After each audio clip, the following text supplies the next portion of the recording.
Blog Talk Radio.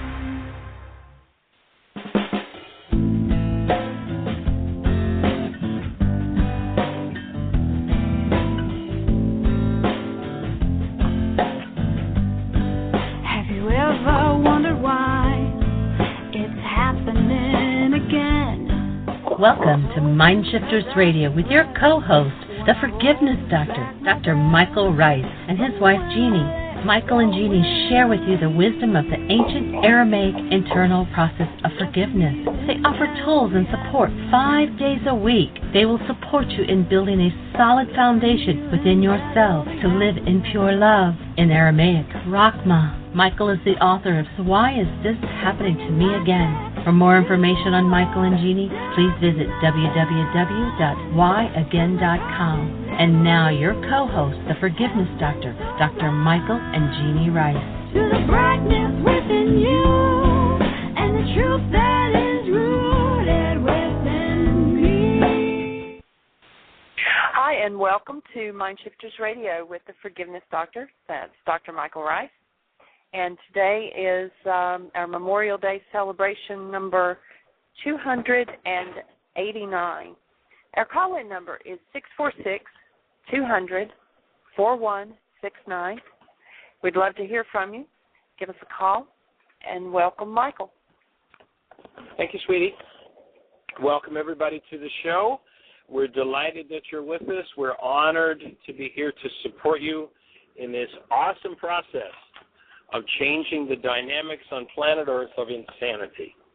And we appreciate everyone who chooses to participate in the process of internal healing. Most everyone keeps looking to the outside world, hoping that by changing something outside of them, something inside of them will change, and that's an impossibility. You have to start with cause, and we're inviting you to start with cause. That's why we're inviting you to assist us in putting an end to war. How is that going to occur? Well, here's the plan. You and I and everybody who participates in this show on a daily basis are going to be responsible for whatever is going on inside of them in the way of any form of hostility or fear. And if hostility or fear is active, then they're going to forgive. And as they forgive, all things change on the outside, because the outside is a reflection of what's going on the inside. Now, you may not believe that. You say, come on, Michael, that's not what the world teaches. You're right, that's what the world teaches.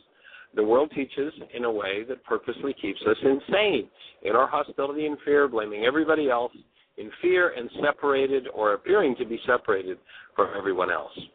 If we listen to Einstein, Einstein says this: if you think you're separate or separated from the rest of humanity, you're living in an optical delusion. Your eye shows you something that isn't true. And when you get past the lies of the mind, David made a great point on the show yesterday about the magician who disappeared the Empire, or not the Empire State Building, but the Statue of Liberty. And people looked and it was gone. And so it must be true. Your mind is a liar. It doesn't tell you the truth. And the trick of the mind is to make us believe what we're experiencing, what we're seeing when we're in hostility or fear is true, and it's just as great an illusion as the disappearance of the Statue of Liberty was. It's a total, complete fraud. Everything based in hostility or fear that your mind is telling you is a lie. And so we're inviting you to become such a lover of truth that you're willing to undo all the lies your mind has ever told you, all the times it's ever blamed and pretended that somebody else was at fault for what's happening inside of you. And if you want to engage, if that makes any sense to you at all, or if it makes no sense whatsoever, try it. You don't have to believe a word I'm saying. This is one of the beauties of this process is you don't have to believe one word. All you have to do is take the tool, put it to work, and watch the kind of awesome changes that begin to occur in your world. And so that's our invitation to you. And the tools are totally, completely, freely, fully available on our website. www.whyagain.com is our website. And on the right-hand side, you'll see a link that says Download Worksheets. And when you click that link, the first 7 links under that section will give you the whole story of forgiveness. And forgiveness, again, not being about letting somebody else off the hook for what's happening inside of you, but forgiveness being the tool with which you change what's happening inside of you. You become liberated from the insanity of 1,000 generations, and you live a true human life. Our definition of a true human life is hold a newborn child. We're not going to try to define it with words. Words are never going to catch it. Hold a newborn child, you know exactly what human life is. If you are not living that 24 hours a day, 7 days a week, 365 days a year, then you're not human.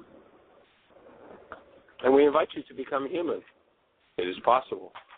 But to become human, we have to undo everything in us that is inhuman. We have to forgive. We have to remove what never belonged. First 7 links under the section Download Worksheets gives you the whole story, including 4 different awesome radio shows where we walk people through the process of forgiveness. So we're delighted that you're with us. Jeannie, do we have any callers, anything happening in the chat room? Dr. Tim with us. David's with us. Awesome. Gentlemen, how do you gentlemen be? Dr. Tim? Good morning. Good afternoon. I'm here. We're doing all right. I did learn that late last night I learned that one of our regular group members passed away on Sunday night, made her transition from the physical to the purely spiritual. And so I ask for thoughts and prayers for those who are in the group and her family and those who knew and loved her for many years. And so spent a lot of time this morning contacting people and making sure everybody knows and trying to make some plans to get there tomorrow for a memorial service. And that's what's happening in my young life.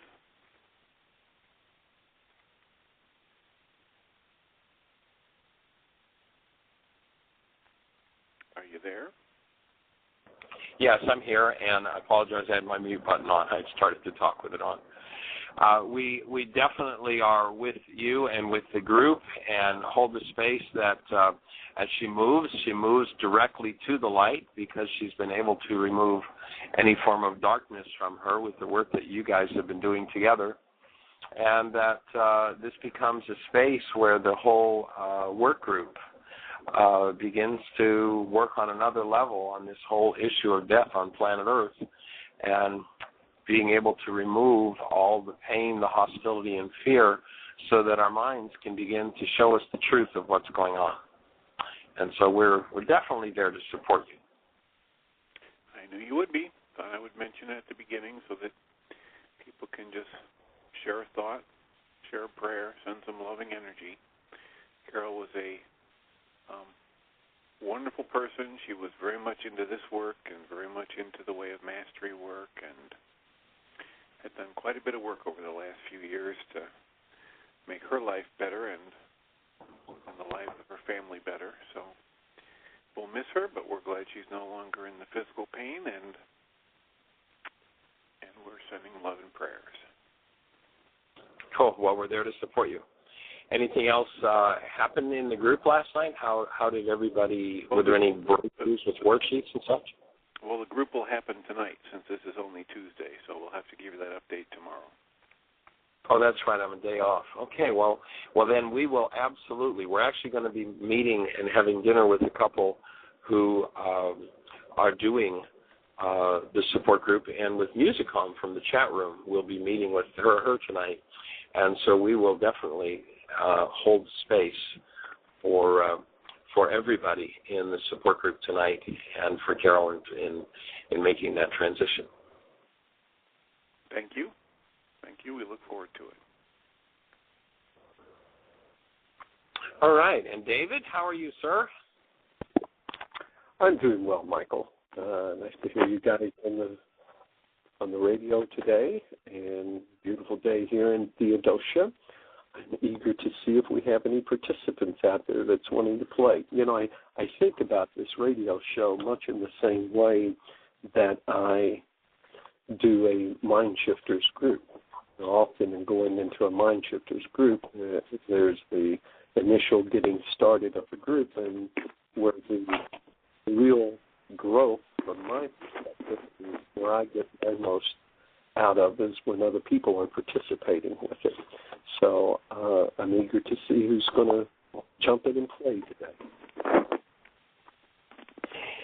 Yes, and of course that's our whole purpose here with Mind Shifters Radio, is to have a Mind Shifters work group on the phone. And, it's just been the last day or two that I've been realizing, a lot of people over the years when I've talked about a worksheet go, I don't want to do work, I just want to play. I don't, let's not call this a worksheet. And I've not made that change, and we've called them Mind Shifters support groups.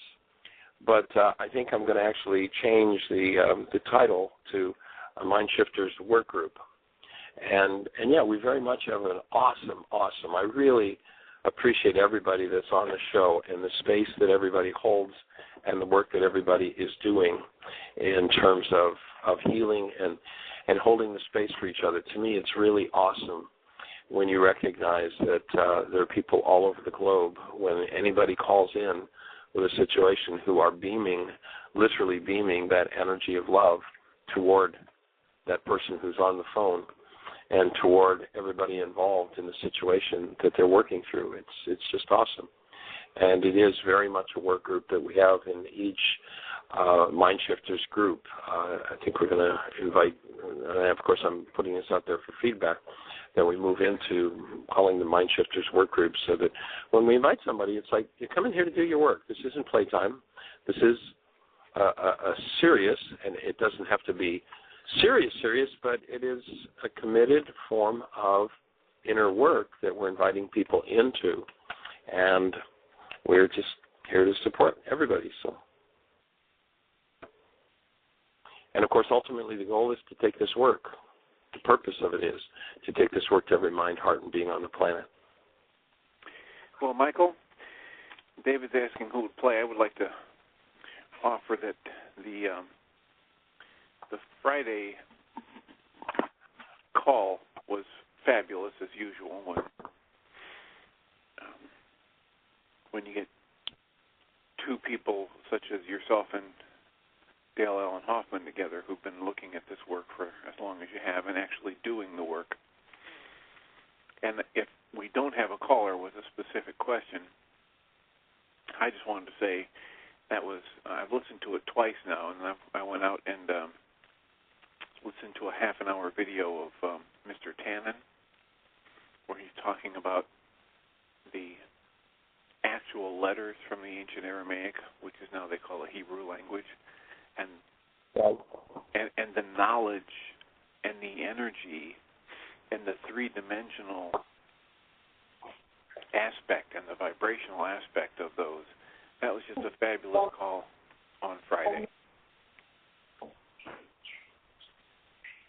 It is really amazing when you start to tap into that Aramaic thought and that Aramaic process that we're inviting everybody into. It is so, what's the word, just miraculous to watch the changes that can take place in people in just literally in minutes that otherwise one would spend years trying to work through normal means. I mean, it's just, it's such an amazing thing. And I am so thankful that I have had the opportunity to have access to the words and the thoughts and getting closer and closer to accurate understanding and accurate translation of the words from the Aramaic. It's an interesting thing about the Aramaic language is that people say, well, we've had the best translators in the world translate these words, so they must be accurate when they come through in Greek. And the piece that most people miss is you can have the most wonderful translators in the world, but if they don't know the meaning of the words, we can, we've used the idea or put forward the idea of the idiom, and I've told the story several times, but it fits here really well about the fellow from Russia that wants to come to a workshop series, and you happen to be the best translator of Russian into English and English into Russian on the planet, and you agree to house and transport and translate for this person because, of course, I speak no Russian. He comes and spends a week with us. We hang out a little bit. We go at dinner. We go at lunch. This guy is just awesome. We have a blast with him. And as he's leaving, I ask you if you'd please let him know, because I don't speak Russian, that I just really think he's cool. And you turn to him in your best Russian and tell him that I think he's got a low body temperature.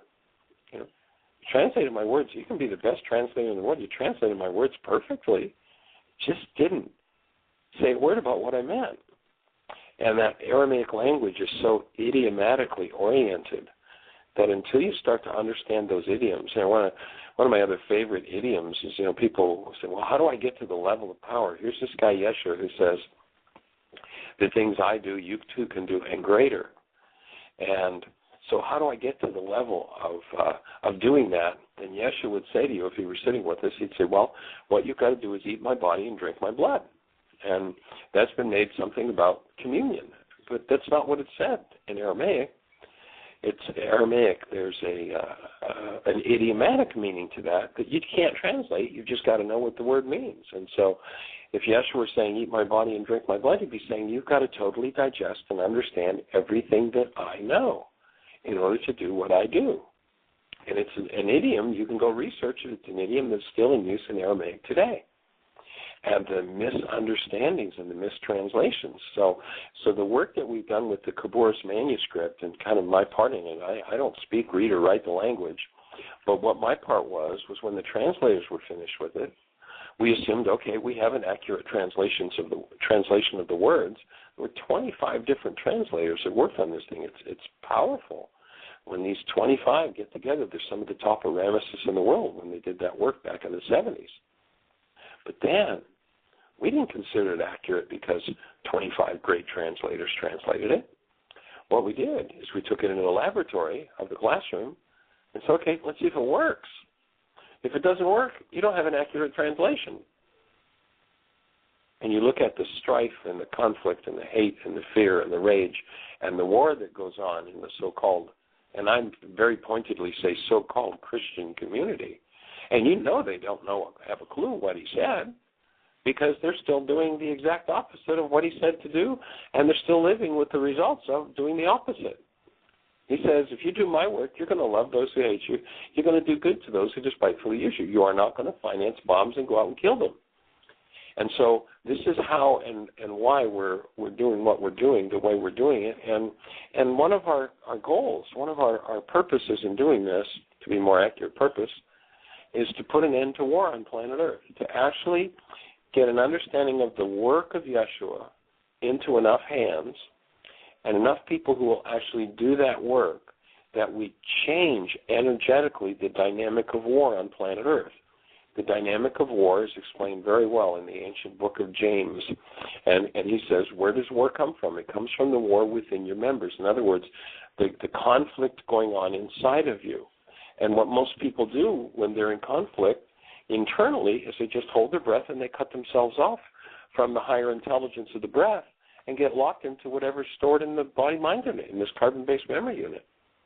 And when we're stuck in that, higher intelligence isn't available, and so what do people do? They don't do the higher intelligence that Yeshua taught. They go get guns, they go finance wars, and they go rah-rah, let's go kill. And they use justifications from Scripture to do that. The exact opposite of what Yeshua said. Clearly, it's not producing the result. So we know the translation isn't accurate. And for those who want to say the Greek came first, there's several places we can point to where you can see the obvious mistranslation out of the Aramaic into the Greek. And so the Aramaic language was the original language with the original meanings, and it's the language that was spoken. Until we get that, it's futile to try to do something with a total mistranslation. And there are many people who will say, no, God guarded it. Excuse me, folks. If God guarded it and the Greek translations were accurate, we would be living the actual words of the man. Love those who hate you, do good to those who despitefully use you. We've got to stop frauding ourselves. We've got to stop living in blockage of truth. We've got to stop using blockage of truth to manage the stress of the fact that we don't know the truth. And when we get to love of truth, then we'll start searching for what produces the result. And so I am so blessed. I feel so blessed personally that I have to be selected to be one of those who've been taking it into the laboratory of the classroom and working with it and working with it and working with it. And it is clearly a work to move through to the other side of how, especially to forgive.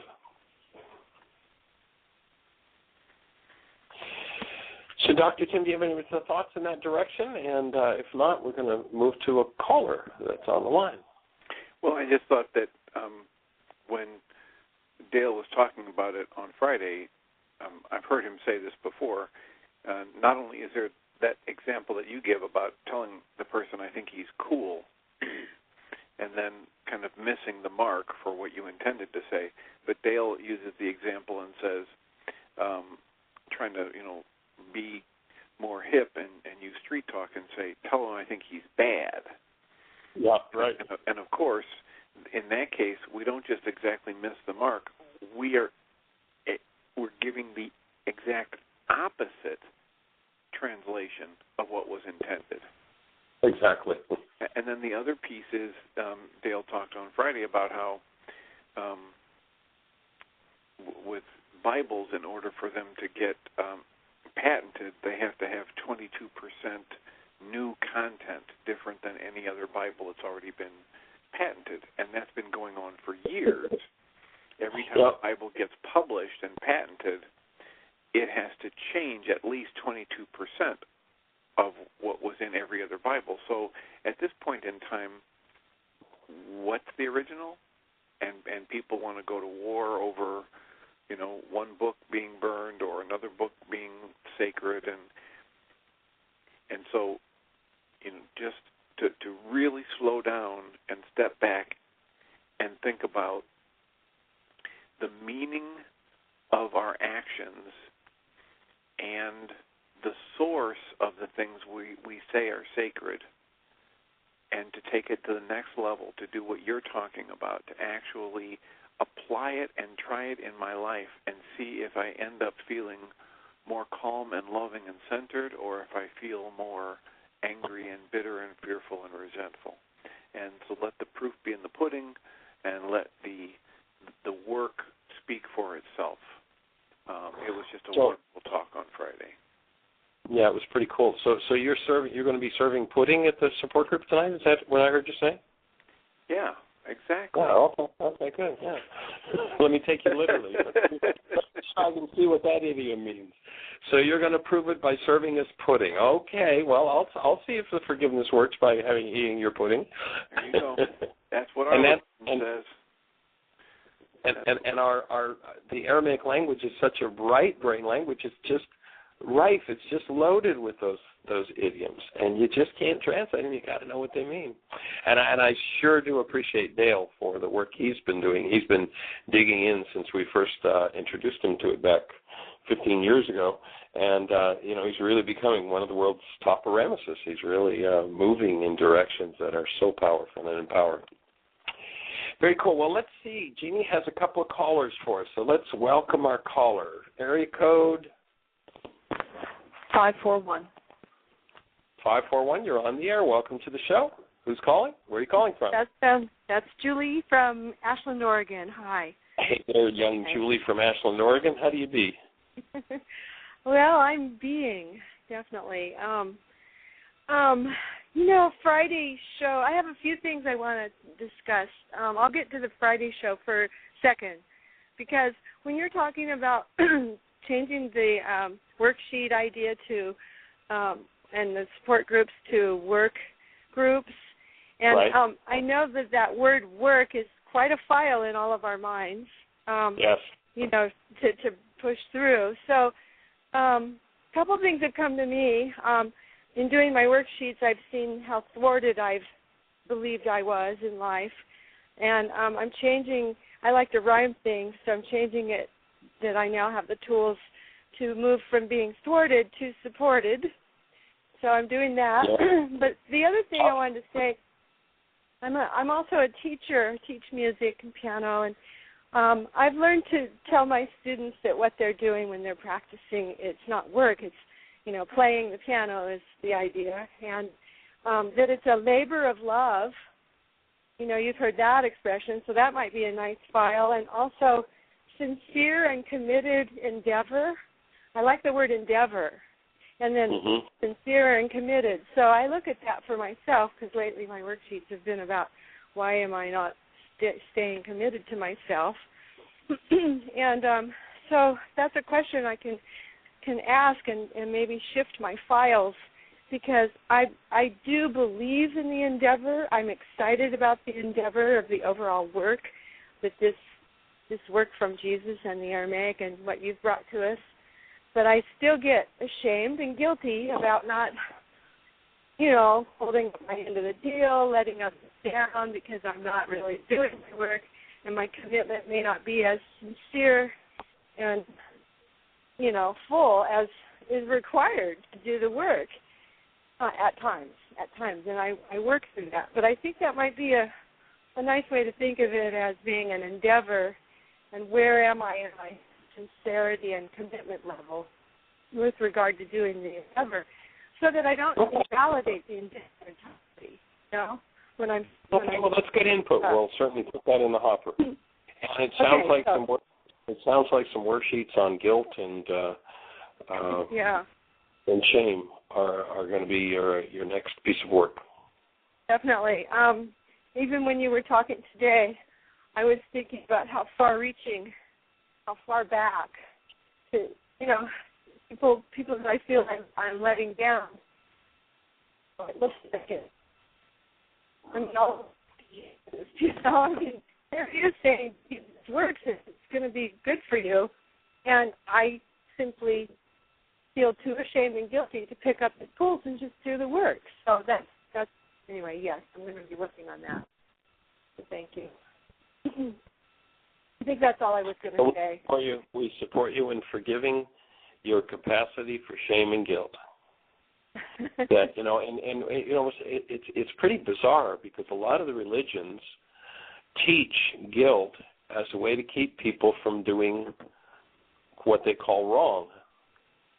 And when you use guilt to teach people not to do wrong, you teach them the wrong, and then you energize the wrong with the guilt, and the guilt becomes the attractive energy that intensifies on an energetic level whatever it is that we're fighting against, whatever it is we don't want to do. Yeshua was genius in how he presented. He said, don't resist evil, because if you're in that state of resistance, then you're in that state of intensifying exactly what it is that you don't want.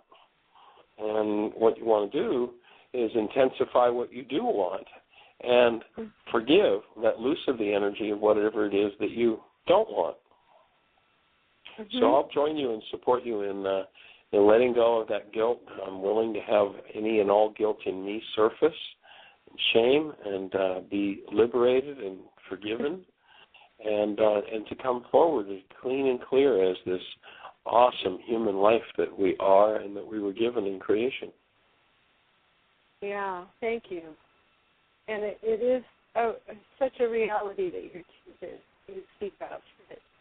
I mean, there are times when I'm in the suffering spectrum and thinking it's just not worth it, I'm not suicidal or anything like that, but it just seems like overwhelming. But it's so simple to shift over once the willingness is there and the sincere commitment, and that the endeavor of the worksheet allows truth to be more predominant in the mind and be the filter through which I see. So thank you. I'll let you go. You might have another caller. Well, I might be cut off too. I might be cut off. I think I'm getting into bad reception. No, you're still there.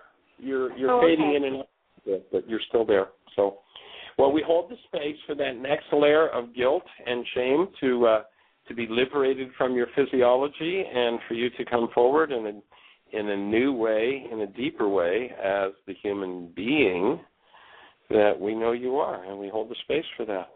So We're glad to be on your team and delighted to have you on ours. Thank you. Okay, blessings. Take care.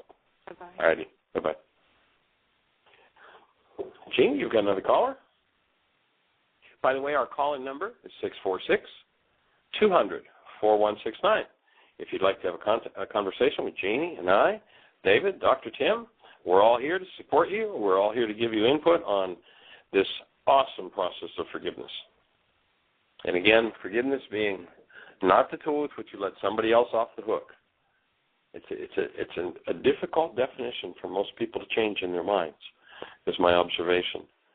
It's nothing to do. If you're talking about forgiving somebody else, if you're talking about forgiving yourself, forget it. Stop doing that. Forgiveness is the tool that you apply to what's going on inside of you that takes you out of the awesome being that you are, that you were created to be. That's forgiveness. And so, Jeannie, you've got a caller? We have two more callers, actually. The first one is 828. You're on the air. Hello. Welcome to the show, 828. Who are we speaking with? Oh, Rick Sherrill. Oh, hey, Rick. Wow, hey, how you doing? I'm blessed and highly favored. We're going to see you on Sunday in Tampa, right? Yes, we're looking forward to. Cool. Seeing So much. Boy, this time that you spent in this area in Florida has been magnificent.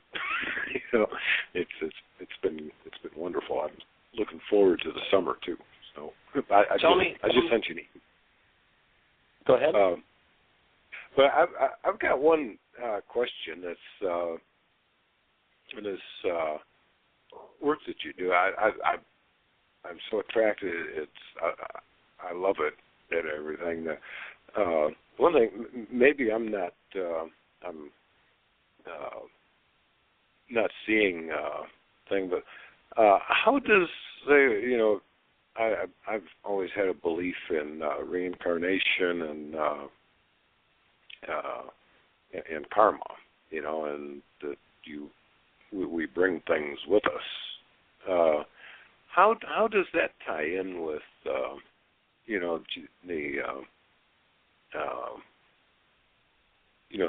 physiology aspect? Okay.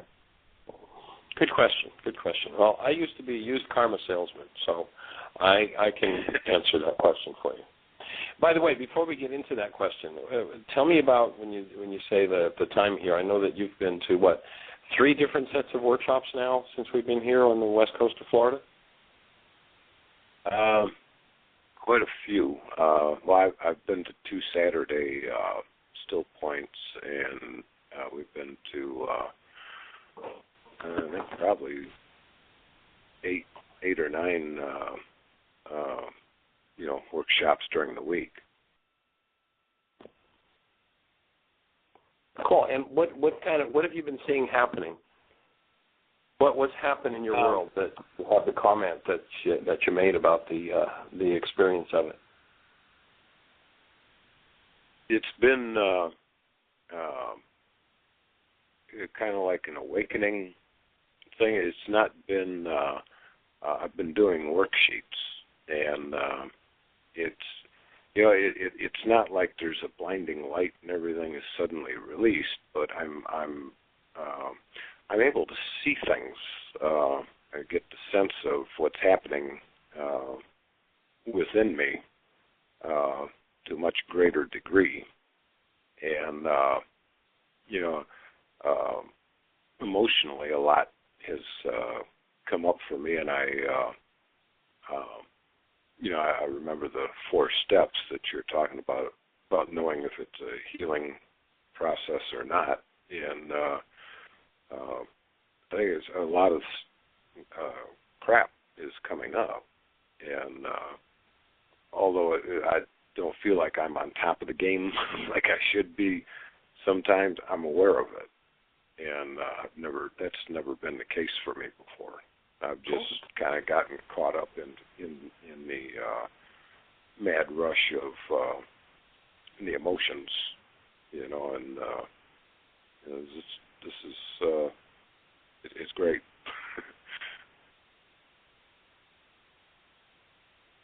So it sounds like you're peeling the layers, and that's exactly the whole process of the work. And so, and it sounds like as well you're seeing that there's a light at the end of the tunnel, and it's not an oncoming train. Like, isn't that a nice feeling? It's like, oh, good, that isn't a train coming at me. It's safety, it's wholeness, it's being. And, you know, a lot of times people will, I know that Dr. Tim and I have a mutual friend, acquaintance. Actually, it was a fellow who introduced Dr. Tim to the work originally back several years ago. And when it became a long-term project, it brought up such frustration that he was like, I'm out of here. I want something that'll work that I can just, be done with next week, So I'm sitting on the shoulders of 1,000 generations of hostility and fear. I've lived most of my life in rage, and I want to have a nice, easy, peaceful time of it tomorrow. And it doesn't work that way. It is a process, and that's why I'm considering, shifting the name of the groups to the Mind Shifters work groups. That people are, I'm getting involved in a body of work, and what we're literally talking about doing is dealing with 1,000 generations of energetic trauma that nobody's had the tools to remove. As far as I can see, in all the years I've done the work that I'm doing, if somebody is not finding out how to crack open that dissociated state of mind, they're rearranging the deck chairs on the Titanic. And that means that there's this cumulative database of such horrendous and horrific proportions.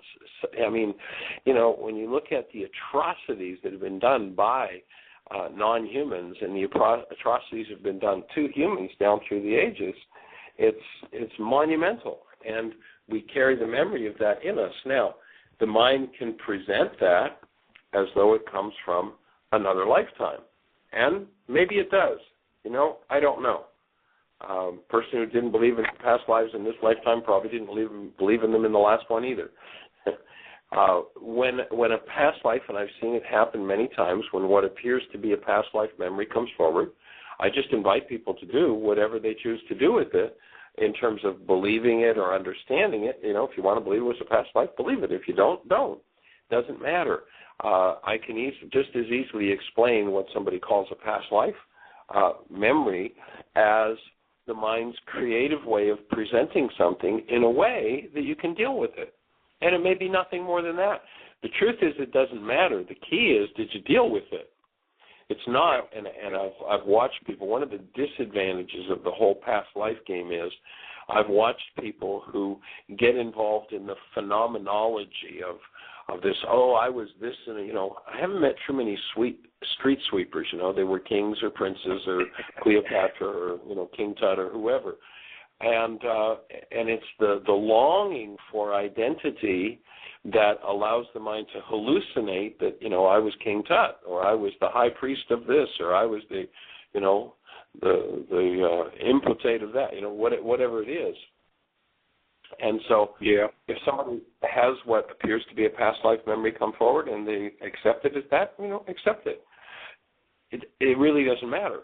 Is it something that needs forgiveness? Then forgive it and carry on. Yeah. So I've seen monumental changes happen in people's lives when what presented itself to the mind as a past life experience came forward.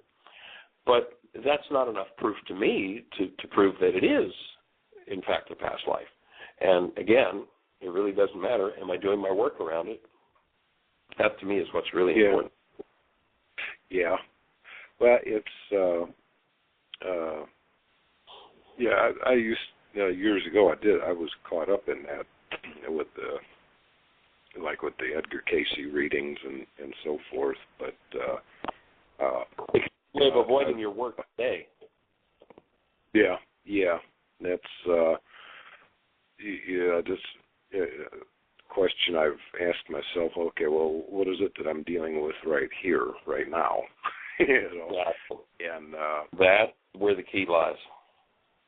Yeah, and that this whole thing about time is what we believe it to be. Whether it's sequential or ultimately it's not there anyway. and it's just how pretty much how we understand our experience. Yeah, time's just God's way of keeping us from having to experience everything at once. Yeah. Yeah. So, okay. Yeah, that's a good.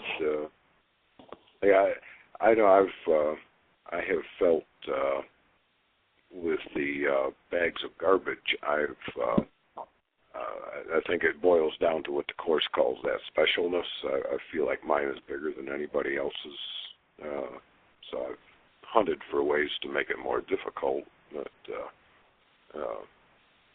I'm having a good time unraveling this, and I appreciate the work you guys do. It's awesome. Well, and it is really, really fun when it's intense sometimes, but it is a lot of just good, pure, clean fun when you start looking at yourself and when you can grin and take a laugh at yourself and experience that false self that's done all the drama and trauma and experience it out of being. And when the breath is there, I was actually working with somebody this morning, and kind of a new level of insight came into the breath, and that is that, the higher intelligence is in the breath. It's not in carbon-based memory. And when people cut the breath off, they cut themselves off from higher intelligence, and that's when they get lost in the drama and trauma. They get lost in this carbon-based memory system, as we call the body-mind unit. And for those who are new to that term, when you look at this so-called body that we inhabit, if you talk to a modern-day physicist, they'll tell you that your so-called body is made of the element carbon. And, of course, being the element carbon, if you look at the elemental structure or the atomic structure of carbon, you have 6 electrons, 6 protons, 6 neutrons.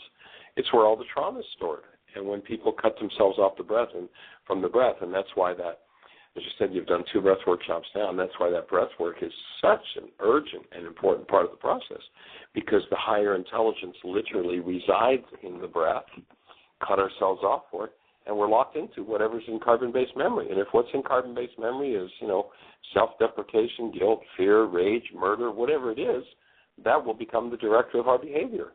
And choice will be impossible. And in the ancient teachings, that was called Goliath. It just took over. And as you breathe, the higher intelligence comes in, and in that higher intelligence, it dissolves Goliath. It dissolves the hostility, the fear, the grief, the rage, the pain. And it gets to a point where it kind of becomes fun to be able to drill down and look at, oh, God, look at what I did here. Oh, look how this worked. Oh, man, I didn't even realize that was there. It's like, oh, there's a big one. Look at that. And it's awesome, isn't it? It is. It's, yeah. Very cool. We'll look forward to seeing you on Sunday. We're glad you're on the team, and we'll chat about what's going to happen at Heartland this summer. Okay, great. I'll look for your email. All right, blessings. Take care. Bye-bye. Bye-bye. Before we call our next caller in, Jeannie, David, Terry, do you have any thoughts on this whole thing of how much fun it's been for you to drill down into those parts of the mind that need to be healed?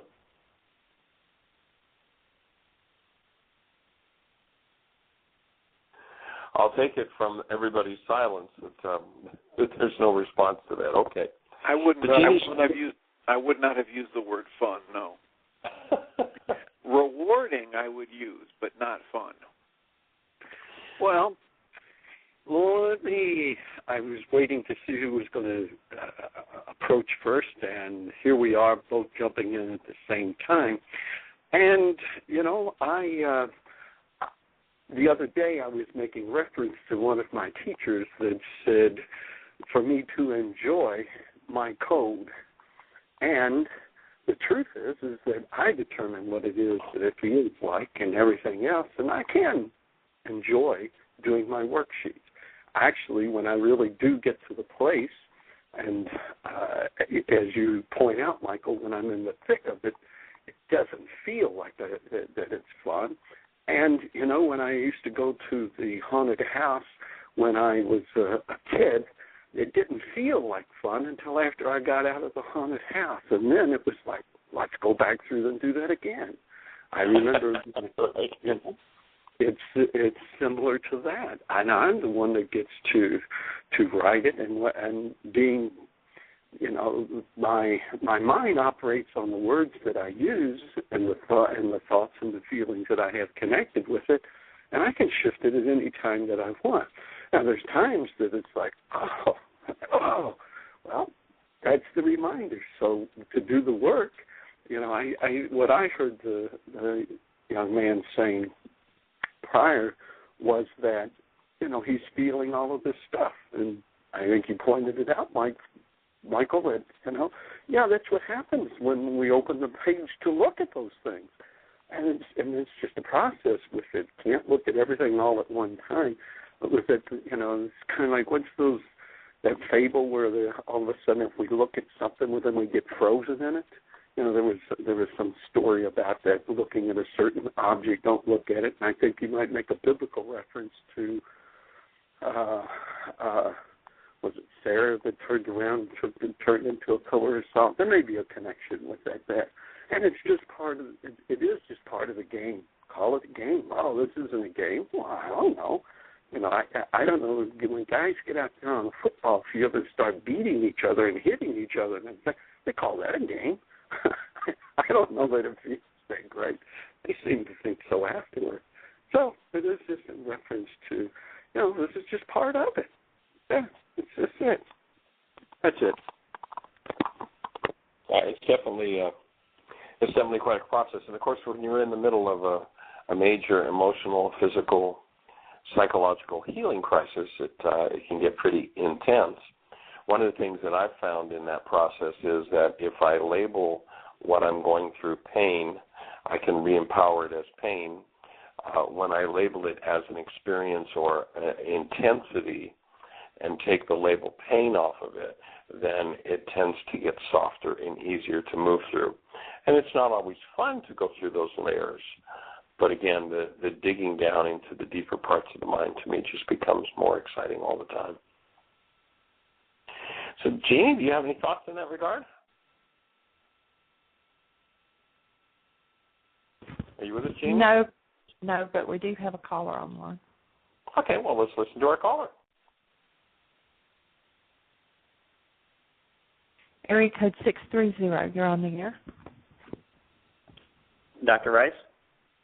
We're here. Who are we talking with? This is Mark from Chicago, Illinois. We spoke about a month and a half ago. Right, yes.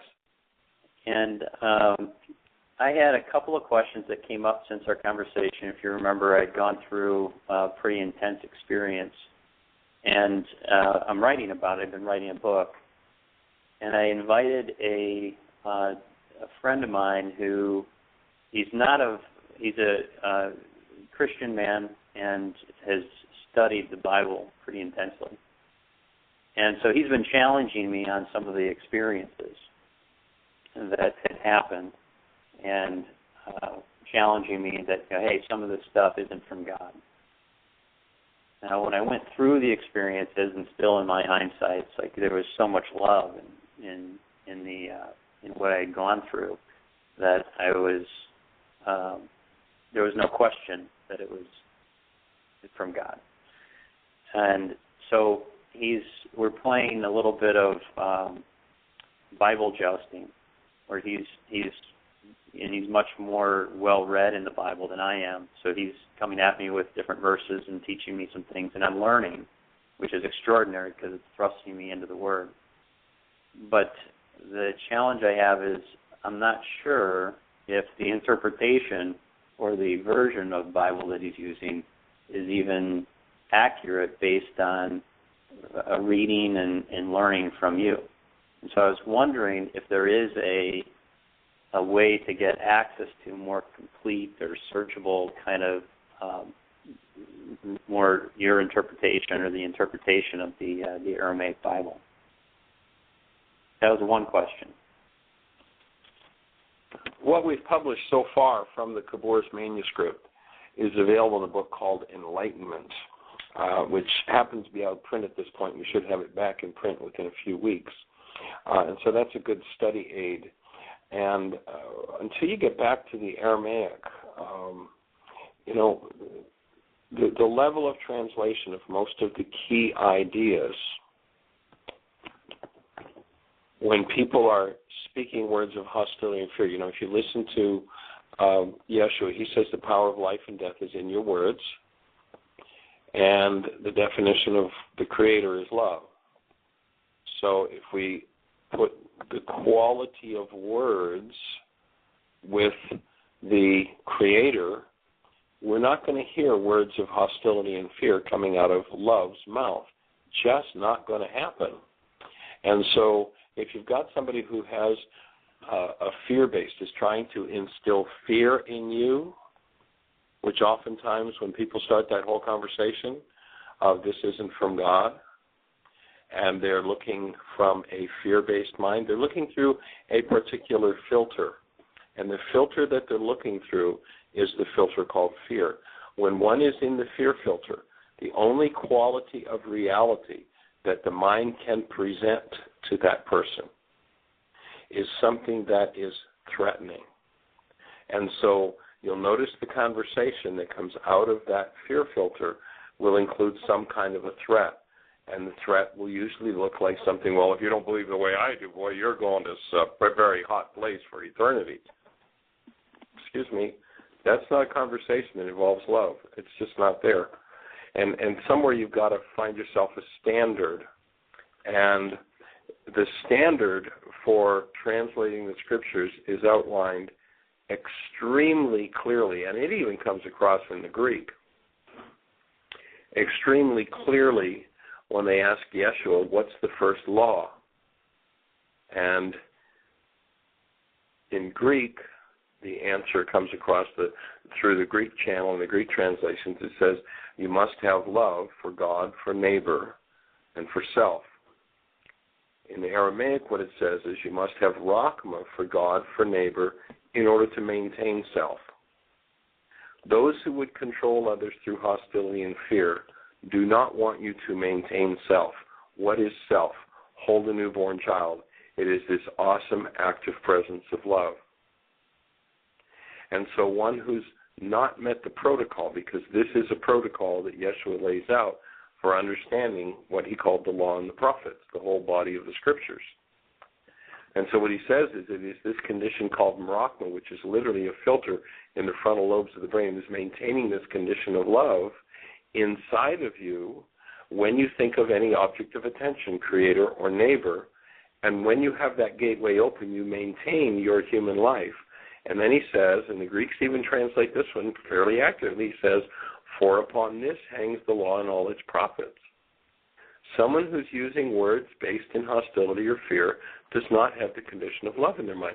When they said to Yeshua, well, how do you really tell where somebody's at? He said, look at their fruit. One of the fruits of your mind is your words. So if somebody's in hostile or fearful or threatening words, you know that they haven't met the protocol for understanding and interpreting the Scriptures correctly. So put a big question mark there, because it's simply off base. It's not correct. And, of course, that's not exactly the scholarship that's developed in the West, because the scholarship that's developed in the West is based primarily in hostility and fear. You listen to the conversations. You even have people saying things like, fear God. And in the name of a man who said, fear not.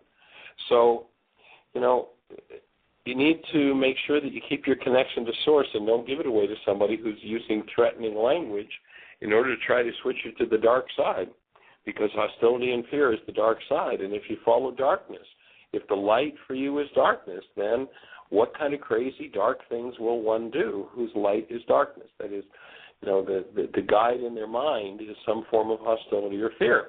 So we've seen people, we can look historically. I remember there's a book about a group of a very gentle spiritual people from back in the Middle Ages. And my brain's trying to go back to what the name of the group was, and it's not coming. But they were considered to be heretics. And they were simply gentle people who functioned out of service and out of love. And they sowed themselves into different communities. And when the church, supposedly the representative of God on earth, found a city where these people were, they would go in and slaughter them. And there's one particular account of a bishop who's riding with these killers that are supposedly defending the honor of the faith, and he orders this general to go in. They can't tell. There are a large number of this group, and again, my brain isn't getting to what they're called, but there's a large number of these gentle people in this one community, and the bishop orders the general to go in and kill everybody in the community. And the general turns to this bishop and says, but we don't know which ones are ours or which ones were there. And the bishop says, kill them all, let God sort them out. Now, I'm sorry, folks. If you can believe in that kind of garbage, if you can believe that somebody based in hostility or fear has actually got a relationship with love, think again. And, you look at, we've got people who write songs like, Onward Christian Soldiers. What do soldiers do? Soldiers kill people. Kings want people to kill people. Kings do that. The Creator does not. And when kings promoted the idea, they put the words into God's mouth, like it was God who wanted the killing done. Excuse me, that is a fraud from the word go. The power of life and death is in our words. Anybody who's using words based in hostility or fear, thank you, make mine vanilla. Now, of course, there's somebody who's going to want to go with a different dogma, and that's okay. That's not my business. That's their business. But if you want to be consistent, go read up and really study that first law, and then recognize the second half of that when he says, for upon this condition in your mind hang the law and all of its prophets. Be careful. Can I ask you one of the questions that came up and see, just because Sure. I genuinely don't want to mislead people. I want to lead people toward God and toward. We've got about 3 minutes. Let's go for it. So, along the way of these experiences, there is an interaction eventually with God, but there was an interaction with Mary and a couple of saints. And one of the things that he said was that, the Bible does clearly, Bible treats saints effectively as people who are dead, and the Bible's pretty clear that you don't communicate and interact with the dead. So, question is, all right, if I had these experiences with saints and with Mary, were those false experiences? They didn't feel false. Well, of course, there's a whole basis of misunderstanding around the whole idea of life and death. And people think that their bodies, so when the body dies, they're dead. My input would be, the ones you need to be careful about interacting with the dead are the ones who are actually dead and walking around. Remember Yeshua said, and he warned about, he said, the blind lead the blind, and the dead bury the dead.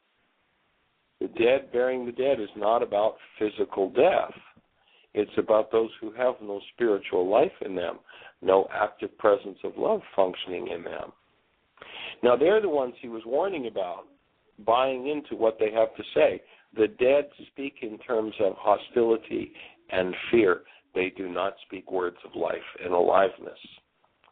So, again, you've got to be careful who you buy into, whose understanding you buy into of death. So Yeshua speaks about, for whereas once I was blind, now I see. The dead are blind, where once I had ears, now I can hear. Those who are dead spiritually can't hear. They're the ones you've got to be careful of, intercoursing with in your everyday. Just because a body can walk and talk does not mean it's alive. And we're running down the clock. We're just about finished, Mark, and I would be absolutely blessed and delighted if we can carry on this conversation again tomorrow at the opening of the show. See if we can help you to clarify this. Thank you. All right, blessings. Everybody, come join us in Boca tonight, Tampa next week, Jacksonville. All those places are on the schedule. We'll look forward to the best year yet of your eternal life. Take care. Bye-bye. Thank you for listening to Mind Shifters Radio with the Forgiveness Doctor, Dr. Michael Rice, and his wife Jeannie, who present that internal Aramaic process of forgiveness. Michael and Jeannie are here every Monday through Friday on Earth Angels Radio. For more on Michael and Jeannie, please visit www.whyagain.com. That's www.whyagain.com.